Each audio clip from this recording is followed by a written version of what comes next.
Today's speaker is going to tell us about the Devon Messenger, which was founded in '82. It's run entirely by volunteers, and I think their main interest is in helping people with visual impairments and people who have difficulty to read. I'm not going to say any more because the lady who knows all about this is here to tell us. So Helen McIntosh is our speaker. Please welcome.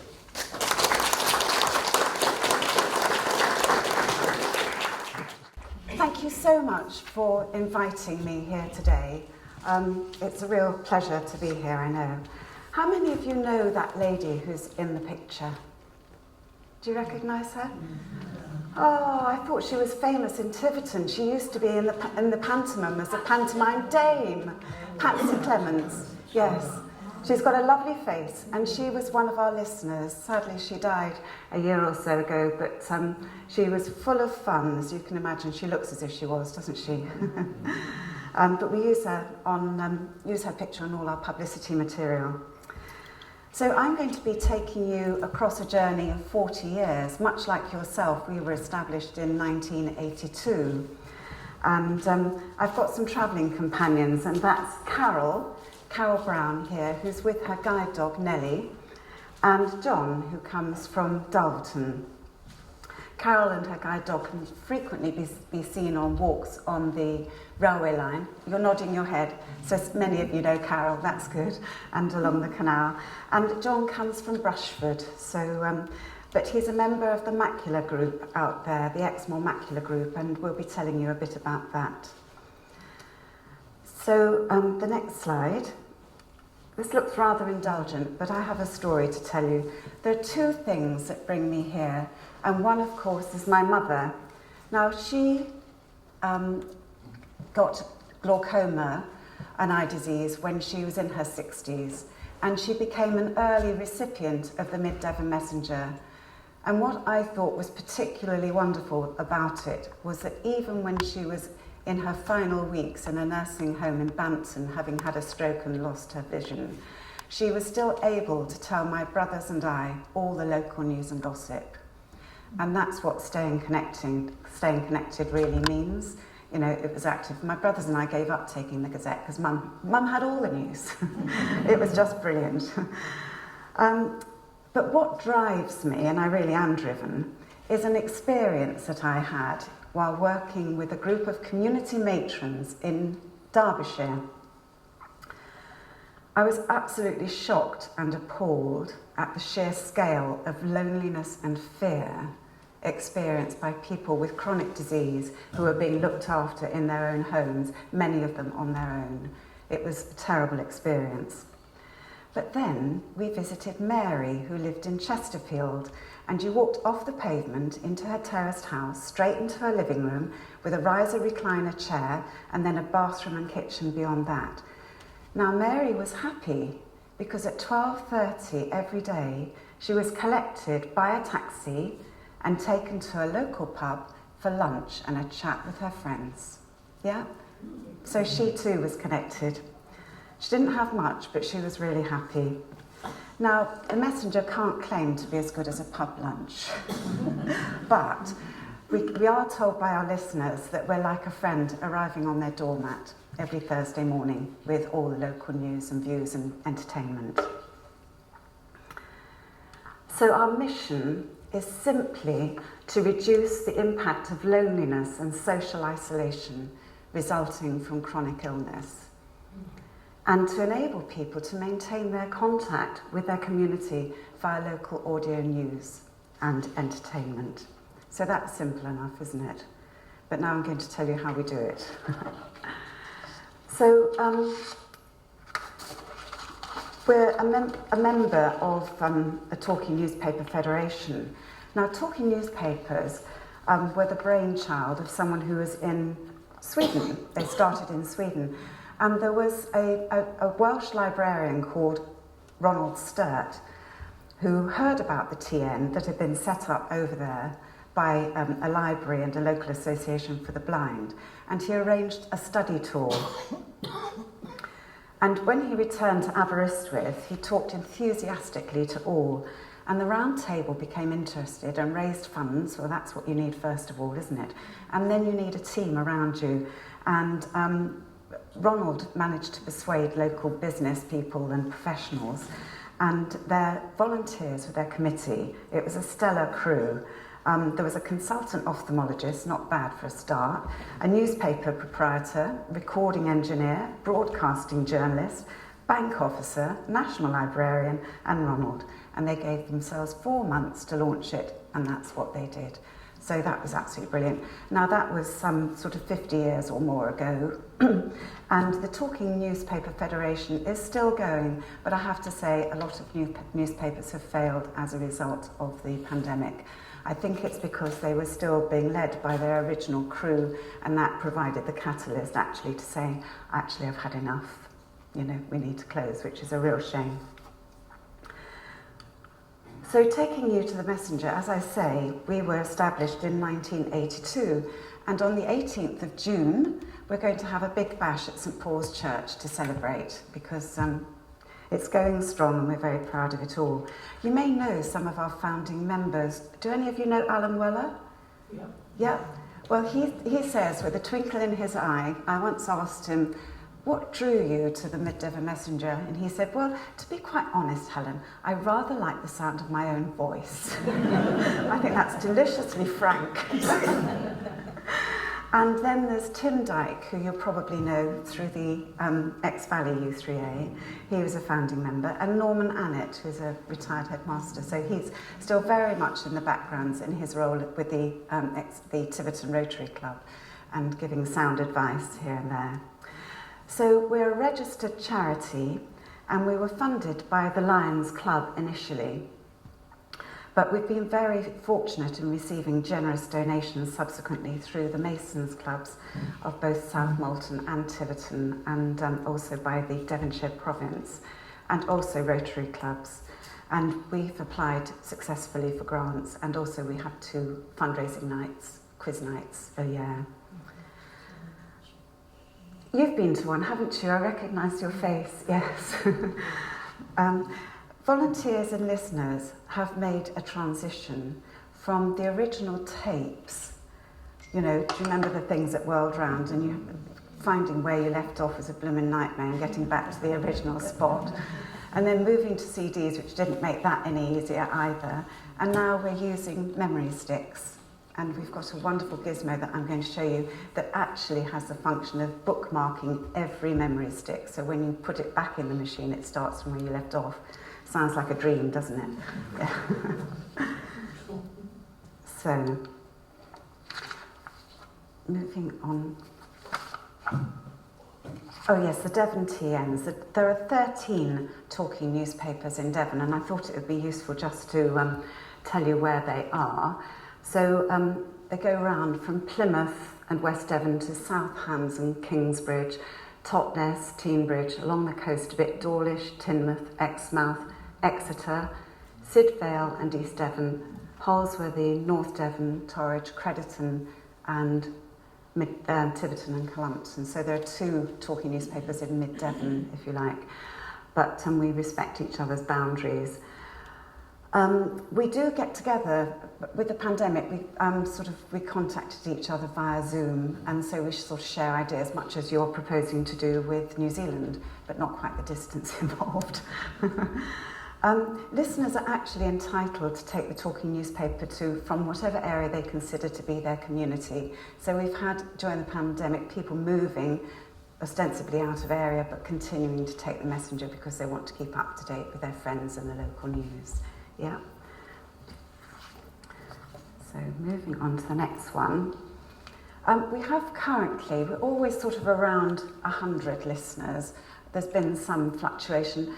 Obviously, during the pandemic, one of the effects of that is that we had more people die and more people become demented and having to leave for that reason or go into other care. Before the pandemic, we used to get our referrals from the rehab officer for visual impairment, which is part of social services, and also the eye clinic in the RD&E, and Devon Insight, which is another charity. Since the pandemic, we receive referrals only from the Rovi. So we're working hard to find our own listeners who are particularly difficult to reach. Yeah. I visit all new listeners. I'm DBS registered or checked, and I take great pleasure in doing that, partly because I just love to meet them, and also it's important to get to know them and their particular difficulties and their family situation. And then also it gives me an opportunity, that's why I put the jigsaw up here, because we can all refer to each other, and I can refer back to the Rovi if they've been missed, or to the Tiverton VIP Club, which Carol's going to be telling you about as a member, and to Devon Insight, who take assessments and kit, and also the library with its audio books and book club. So John's going to tell us about the Macular Society, and also blind sports, and Carol's going to tell us about that as well. So the emphasis is on developing a sense of community where listeners get to know each other, and all volunteers as well. So that's enough of me for now. I'm going to introduce Carol. Carol, do you want to come? Let me come down near you. I think. Will the microphone stretch to Carol, do you think? Yeah. Okay. So Carol, you're a member of the VIP Club, aren't you? Would you like to tell us a little bit about that? I joined the Vision VIP Club just before the pandemic, when we had Farmer John talking to us about his farm and how he planted and what trees he planted, and then it closed. Then in December we had a lovely Christmas dinner at the hotel, Tiverton Hotel. Then last week we had a cream tea over at the Tiverton Canal rooms. The tea rooms, wasn't it? Yeah, Canal tea rooms. Yeah. And the people there, the members there, are very friendly, and I find them a very happy, jolly lot. And they're all led absolutely brilliantly by Jo Shute. I don't know if any of you know her. She's completely blind, and she used to run Age UK in Tiverton, but she's an amazing person. So that's a great club to belong to, isn't it?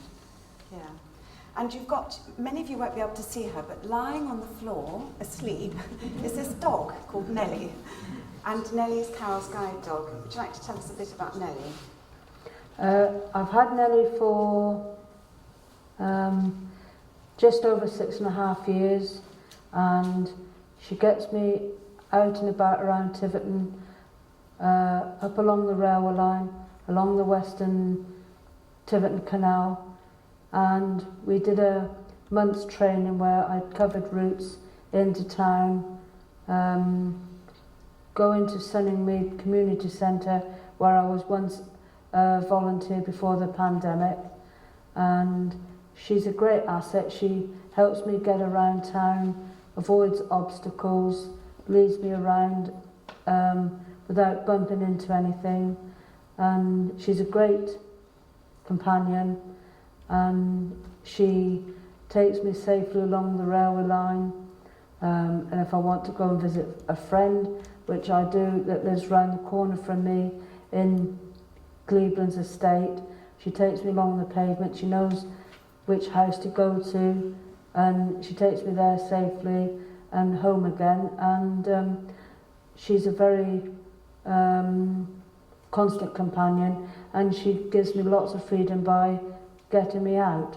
In the lockdowns, we were able to go for walks every day, and she was able to get me out, and she was great company as well, and she was a godsend, especially in the lockdown. She's a very friendly dog. She loves playing with other dogs when she has a free run, and she loves people, and as I say, she's very friendly and affectionate.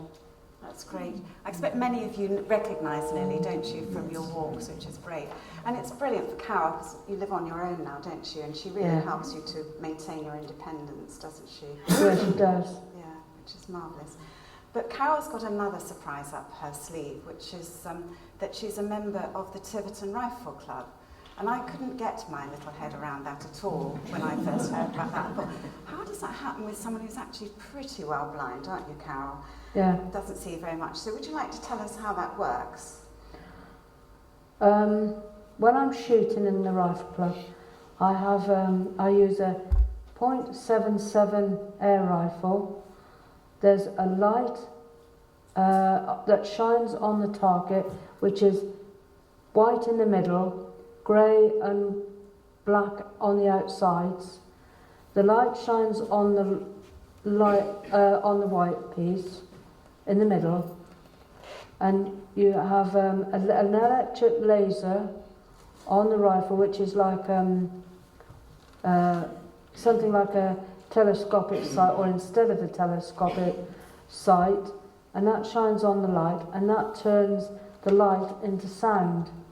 And you have headphones, and if you can imagine an electric kettle, whistling kettle that starts off low and it goes up, right up high, and the sound sounds very much like the electric kettle. And when you hear the highest pitch, the idea of this, you keep the gun very, very still, and you have to get yourself into the right, correct position so that you're nice and steady, and you have to keep the gun very, very still and just breathe very slowly, and you listen for the sound as it goes up, right up high, and then as soon as you hear the highest pitch, like you would a kettle when it boils, you then squeeze the trigger. And when you hear the highest pitch, that tells you you're near to the centre of the bull, which we call it, enabling us to get a 10, or as near to the bull as you can possibly get. And Carol has won so many medals, haven't she, for your shooting, and championships. Which are the championships you've won, Carol? I've won the Dutch Open Championships 3 times. I've won the Scottish Championships that we used to do up in Bonaccord in Aberdeen. I think it's about 6 times. And I've won the British Championships that we've been doing at Aldersley in Wolverhampton. I've won that 8 or 9 times.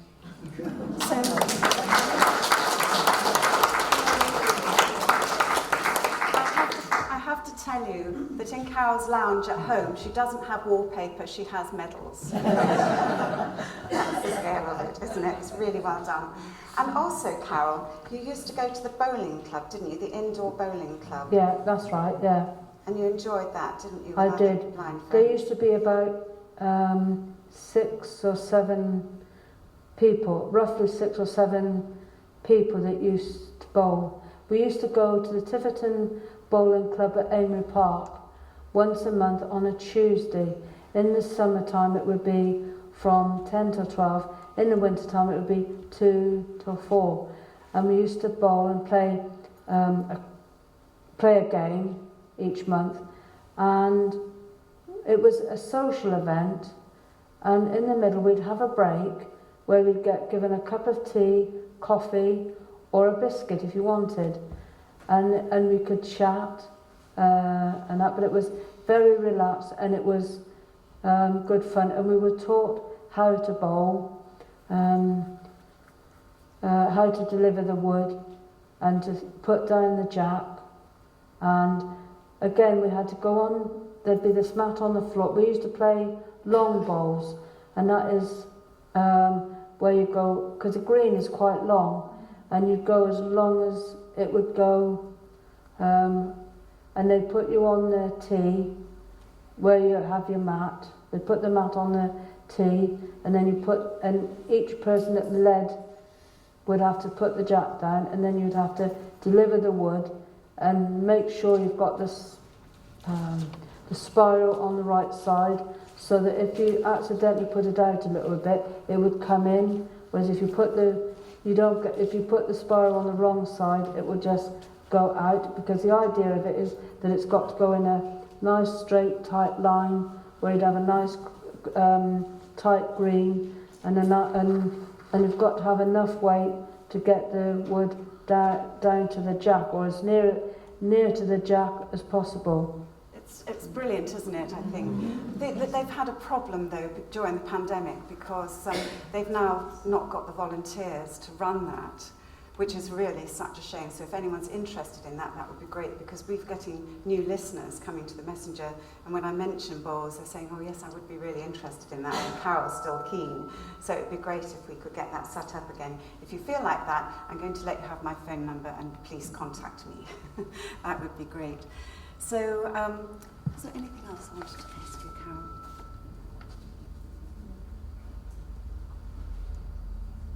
No, I think that's absolutely brilliant, don't you? So, round of applause for Carol.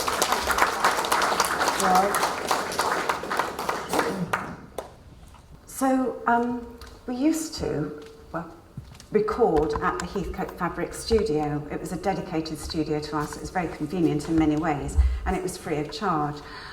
We always use 4 readers so that we can alternate male and female voice, because that helps the listener navigate the recording. They know that an article's finished if the voice changes, for example. And the process is that on a Tuesday, we dash out, the team leader dashes out to buy a copy of the Gazette and selects the articles to be recorded, and we take material from other sources as well, and then assigns each of the readers to the tracks or articles that are going to be read. And then the team assembles at the studio at 6:45 on a Tuesday night. The recording takes approximately an hour and a half, and we can upload podcasts and music and interviews, and then the recording is completed that night, and it's uploaded to our website. And then on Wednesday, the final bit of detail, all the sack, the mailbag of returned wallets is picked up from Heathcote Fabrics, who still sort of do the post bit for us, and we empty all the wallets. And oh, let me show you a wallet. This is what I'm talking about, with a zip at the top, and we put the memory stick inside, you see, and each wallet is numbered, and we've got an address label on the front, and simply the listener reverses the address label, pops it in the post free of charge, and it whizzes back to Heathcote Fabrics again. So we empty the sack, check off the register, and then issue a new wallet for this week's recording. And then the master copy that's produced of the recording on Tuesday night, we've got a wonderful copying machine that copies 20 USB sticks at the same time. It was given to us by the Masons. And then that's all done in a whiz, and back we go to Heathcote's again. So that's that bit. But then, what do you think happened? Lockdown. And there was an evacuation. I put up an image of Noah's Ark, Carol and John, because it was a bit like that. That's how it happened. So we were immediately told to leave the studio. There was no ifs and buts about it. So, and we didn't really see that coming quite so suddenly. But there was never a question of whether or not we would continue to record. You know, there was no question about that. It was simply a matter of how we would do it, given that all the volunteers are rather like me. We're all silver surfers, and our ability in terms of technology is a bit variable, really. So we started off with Rod, who's the chief recorder, the chief producer, and with most technical competence. He and I recorded from home.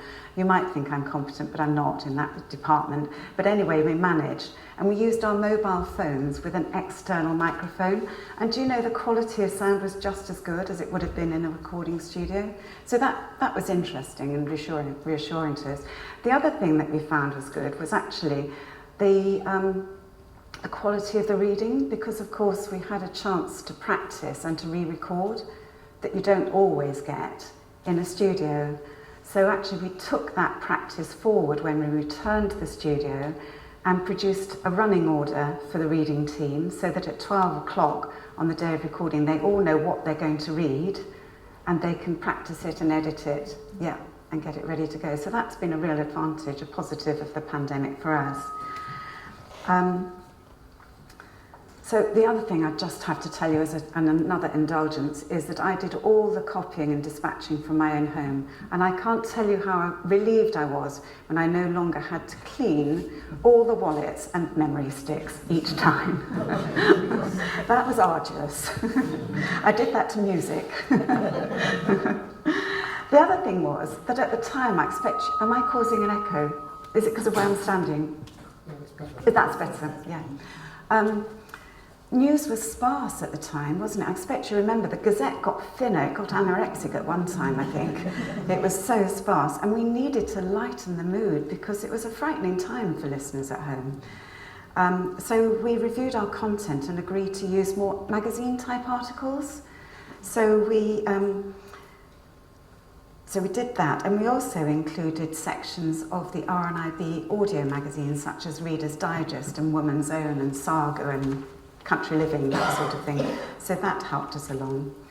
In the autumn of 2021, so this is really getting through sort of 18 months down the pandemic line, Heathcotes were still unable to give us any assurance of when we could return to the studio, and that was because they were not able to know how many of their employees had been vaccinated. They couldn't ask that question. They ran a vaccination programme, but they had to assume that no one was vaccinated, and therefore we couldn't go back onto the premises. So that meant we had to look for an alternative, and we're now very happily at Old Heathcote School Community Centre. It's lovely, it's got level access, light and warmth, which is lovely, but the only problem is it's not a dedicated facility, so that we have to set up recording equipment each week and then take it down again. But Rod, who's so good, he's got us all licked into shape, and we can do that fairly swiftly now. Oh, and it also incurs a rental, but it's a small rental really. As I say, unfortunately, a significant number of TNs have closed during that period, but we are hugely grateful to our fantastic team of volunteers who pulled out all the stops to keep the show on the road, because I really do think it made a difference during the pandemic. Right, going on to content, as I said, the best thing I can do here is show you this player that we issue to our members. And it's the easiest thing to use. I've actually provided this to a centenarian who was blind, and she could manage it. So there are no excuses. And it's simply, this is the on, off and volume switch. Yeah. Just wait a second for it to come through. I'm a team leader and lead technical editor for the Devon Messenger talking newspaper. And then a pause button, a forward to the next track, or a return to the last track, and then a button that gets you to the top. And you can sit and listen to this on your lap, sitting in the garden, or while you're taking the dog for a walk. It's as easy as that. And it simply recharges, for about an hour after you've heard it. Now, if you don't mind, I'd love to play this is a 10-minute compilation giving you a sample of the content of the talking newspaper. Would you like to just take a listen? It's better than me trying to describe it. The following is a taster of the content and delivery of news, articles and features which make up the weekly talking newspaper for over 100 listeners in Tiverton, Cullompton and the surrounding area. Normally, working from a studio in the Heathcote Fabrics factory complex in Tiverton, we have continued to produce the weekly recording during the last year using various devices in the volunteers' own homes. The results are outstanding. So let's make a start. This is Judy Spires introducing this week's edition of the Devon Messenger, which I do hope you'll enjoy. Hello and welcome to this week's edition of the Devon Messenger. We're bringing you news from the Tiverton and Calne Valley Gazettes and also articles from other sources. Many of our listeners see the talking newspaper as a family friend, dropping in through their letterbox every Thursday. So, naturally, birthdays are remembered. We like to celebrate our birthdays, and Helen keeps the birthday book. but she's messaged me this week to say that we've got a birthday hat-trick coming up. Mavis Hext, Jean Palmer and Alan Hicks share the same birthday. We send you all our love and very best wishes for a very happy birthday. And new readers welcomed. I'd also like to welcome a new listener, Mr. Bernard Doe from Hemiock. We're so glad you can join us, and we hope you enjoy the recordings each week. Then it's on to the main stories in the Tiverton and Colne Valley Gazettes. For readers, including the team leader, the variety of voices helping to vary the recording, read through the selection of other items, looking for the upbeat and encouraging items, along with the important but slightly drier reports on council and planning matters. This week's main headline is £3 million budget deficit ballooned by COVID. Real concern raised as Mid Devon faces £3 million funding gap. Food and friendship will reach even more in town. Churches across Tiverton will be providing food and a warm welcome thanks to a growing lunch-to-go scheme. Some good news for people of Columpton anyway. Plans for Columpton's long-awaited and essential relief road have been unanimously given the go-ahead. Mid Devon District Council's Planning Committee voted in favour of the new road that aims to take traffic out of the busy town centre. We carried details of sunrises and sunsets.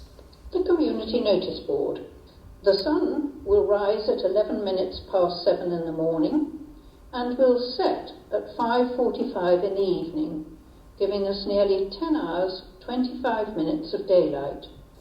Local pedestrian hazards in the main thoroughfares of Tiverton and Columpton. In Gold Street, the pavement is completely blocked outside the shop next to the Curiosity. Keep to the Banbury side of the street. There is currently no scaffolding in the main streets of Columpton. Family announcements, and in better times, details of events which might be of interest. At this time, that has been replaced with suggested radio programmes, mainly Radio 4 and 4 Extra. On Monday the 8th of February, Radio 4, from 3:30 to 4 p.m, the food programme, Cooking Blind. Amar Latif became the first blind contestant on BBC One's Celebrity MasterChef.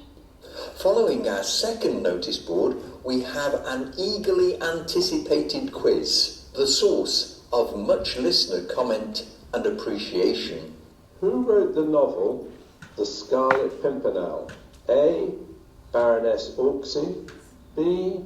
William Thackeray, C. Elizabeth Gaskell, or D. Charlotte Bronte?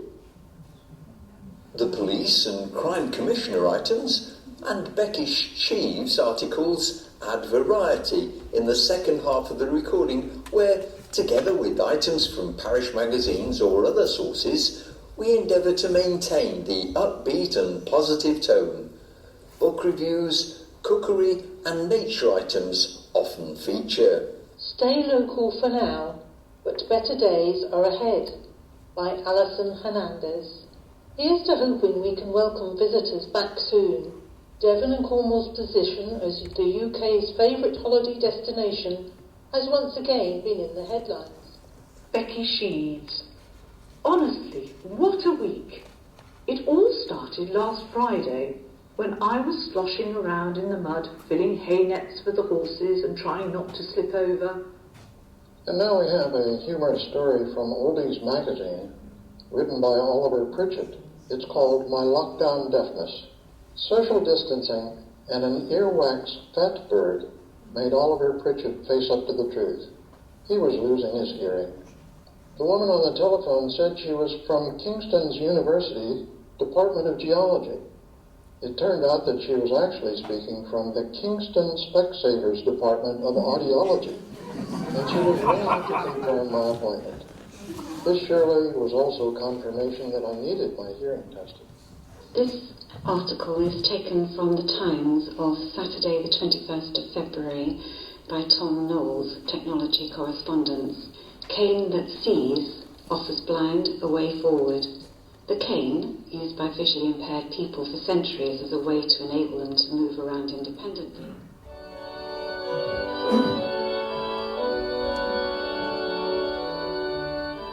Our Christian comment for this week comes from Kevin Chandra of the Hughley Mission Community based in Brampton. I hope you enjoyed your Christmas and wish you all the best for the new year 2021. Following Christian comment, we include a longer feature track, often from an outside source or guest reader.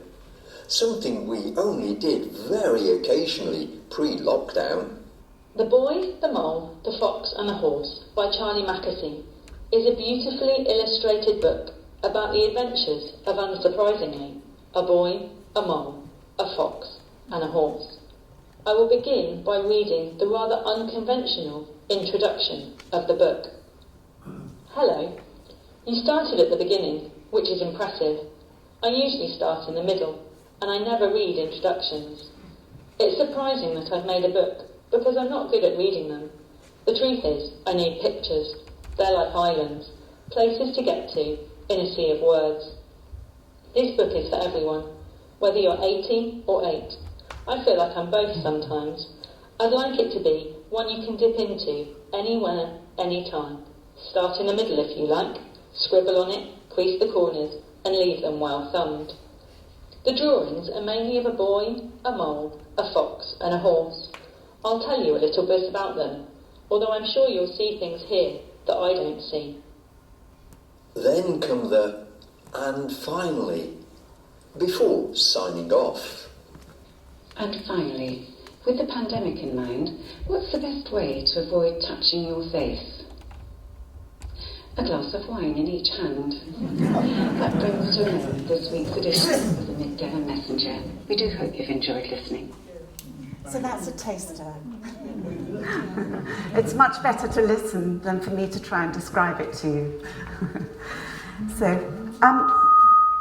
We also produce a quarterly magazine, and it can be on the theme of which is chosen by the editor. And these are just some of the ideas that we've had more recently. We did the River X from source to sea, which listeners really enjoyed, and Rose Channin took Charles Noon's book on the history of Tiverton and did a wonderful recording of about an hour and a half, which was superb. I knew so much more about Tiverton than I'd ever known before. And then we've done Devon's festivals, fairs and fates. And actually, this month, for June, I'm producing a Desert Island Discs version where I've asked 4 volunteers and 4 listeners to spend some time with me to choose a theme of part of their life and talk to me about that for about 10 minutes, then choose their inanimate object, their book and their piece of music. And wow, I've had some wonderful times on that project. So I'm looking forward to that being produced later on in the month. We're nearly there. I won't tell you what listeners say because actually that's my cue to invite John to come forward. John, would you like the mic? No, I think I'm all right. You're all right. Okay. Hello, everyone. Hello. I'm very pleased to be here this morning. You may wonder why I'm here, because I do not live in Tiverton. As Helen has said, I do not even live in Devon. I live just this side of Darlington, where with my late wife we moved there from 67 years ago now. My wife sadly died 2.5 years ago, so I'm living on my own now. Just a little about myself. I'm a recipient of the Mid Devon Messenger talking newspaper, and I've been really asked to perhaps sum up what listeners think of it. Now, I could do that in just one word. Absolutely excellent. That's 2 words. That's 2 words. Well, excellent. A little about myself. Yes, we moved to Darlington in 1955. I've spent most of my working life as a chief officer in local government. So I've had lots of experience of addressing meetings, committee meetings, but I'm rather out of touch. It's 30 years now since I retired. I hope everyone's hearing me all right. If not, I will use a mic. But it was about 15, 20 years ago, my sight started to deteriorate. I'd worn glasses all my life, since I was about 5 years old anyway. And had glasses for about 60 years, moved to contact lens, and later had lens implants. But I led a very active life socially and professionally. We travelled extensively. I drove the car, covering many, many miles, hundreds of thousands of miles over my driving career. But sadly, my sight deteriorated, and in 2012, I was forced to give up driving. I was talking to someone I'd known for quite a little while, at South Morton actually, about 5 or 6 years ago now, and he was inquiring how I was progressing with my sight loss. My consultant would not certify me as severely visually impaired. That was 6 months ago, the last time I saw him. I'm seeing him again next month, and I think he may change his mind because my sight is going downhill all the time now. I cannot see to read except with a powerful magnifier, so hence you can understand why I can speak quite categorically on behalf of all listeners of how much we appreciate the Mid-Devon Messenger. Helen has also explained the content, or some of the contents of the weekly newspaper. In fact, mine came this morning, just before I left home at Brushford. And I shall be listening to that hopefully later today. We try and get it back the same day or the following day. But to those who are visually impaired, it contains some most useful information. As you've heard, the clarity of speech on those memory sticks is absolutely wonderful. I think we could honestly say that nearly all of the speakers would qualify as BBC news readers. And we thank Helen. I've been involved with many committees in my time. Helen is unquestionably a fantastic chairman of the Mid-Devon Messenger Group. She leads by example all the way through. When I was talking to this friend about 5 or 6 years ago, he said, I'm going to have a word with my sister. She is a chairman of the Mid-Devon Messenger Group. Would you be interested in having the memory stick? I said, well, yes. Within days, Helen came along to Brushford to see me. And I was extremely impressed. I think she actually brought the machine with her. If not, it came within days. And since then, I've been listening to the memory stick every week. Now, you can only judge what the quality of a thing is by comparing it with something. I'm in the fortunate position.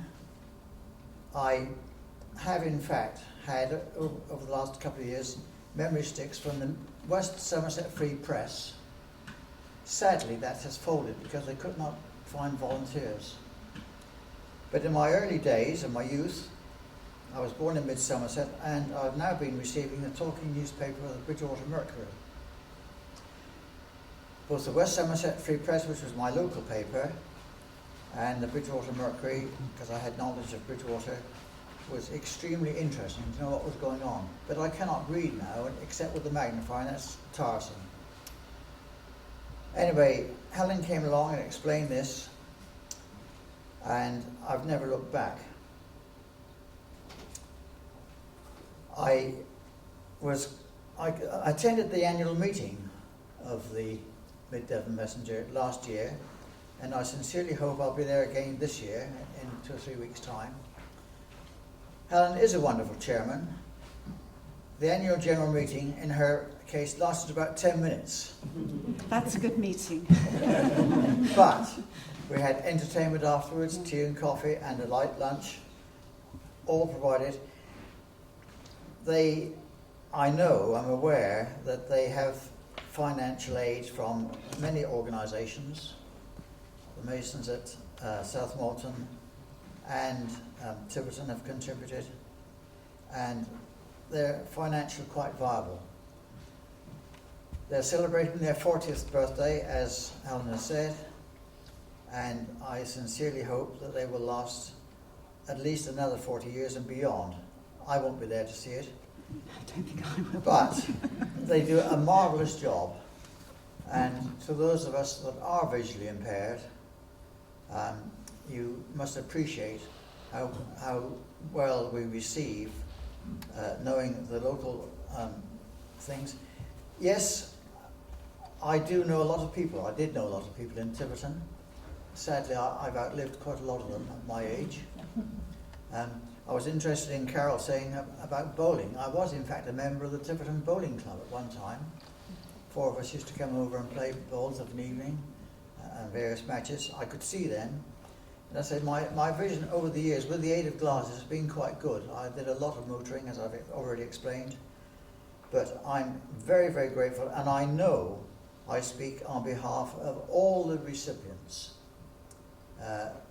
of the macular memory sticks. There are at least 8 of us over the border in Somerset, so it's just not Tiverton people. It covers quite a wide area, and all I can say is thank you, and long may you continue. Thank you very much, Thank you.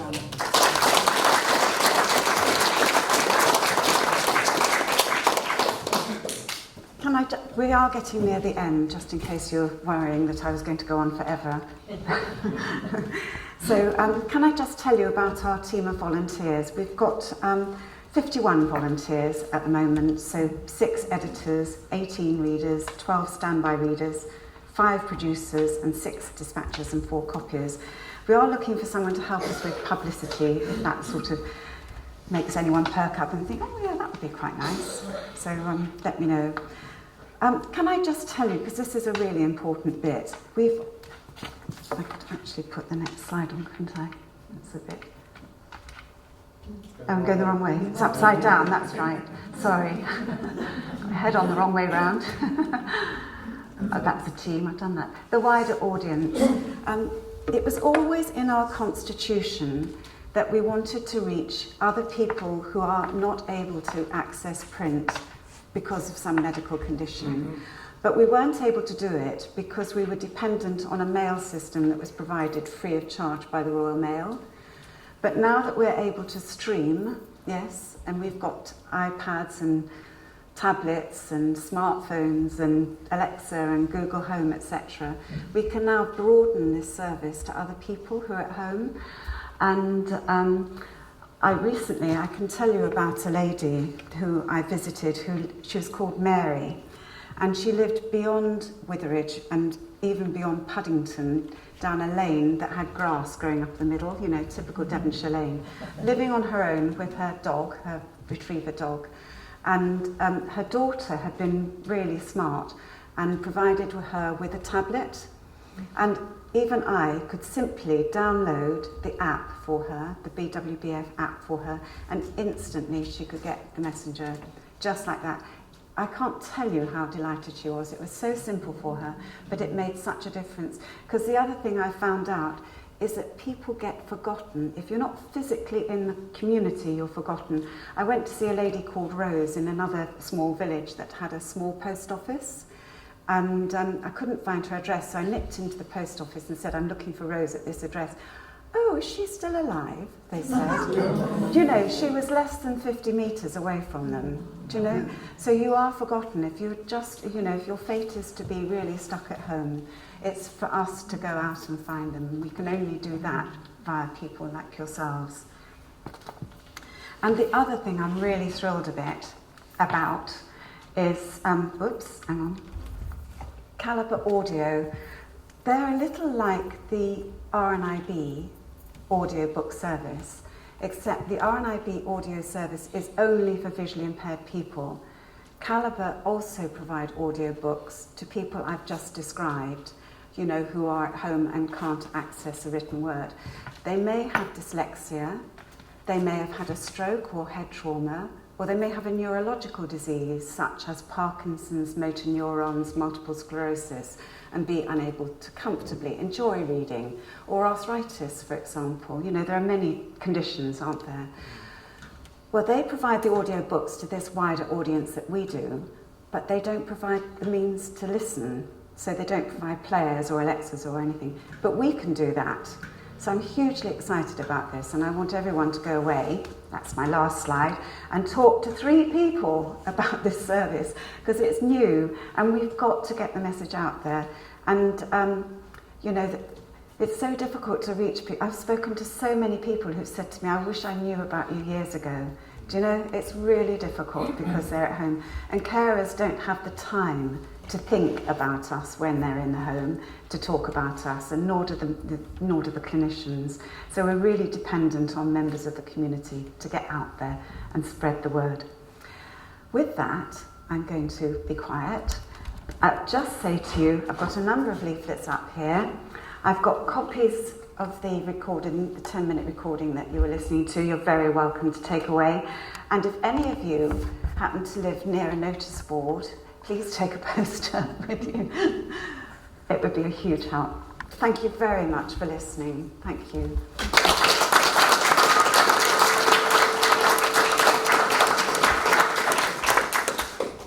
Can I just say on behalf of everyone, thank you so much for coming today. And I think we all really admire the service you provide and the help and support it gives to people who can't get out and about to improve their lives. And the dedication of your team, the production values, I'm impressed with the technology. I think it's fantastic. And also the heartwarming stories from Carol, Annie Get You Gone, and John.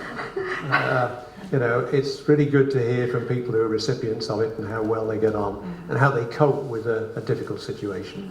So thank you very much. Can we just say thank you to, first of all, to Helen, to Carol, John, and of course Millie.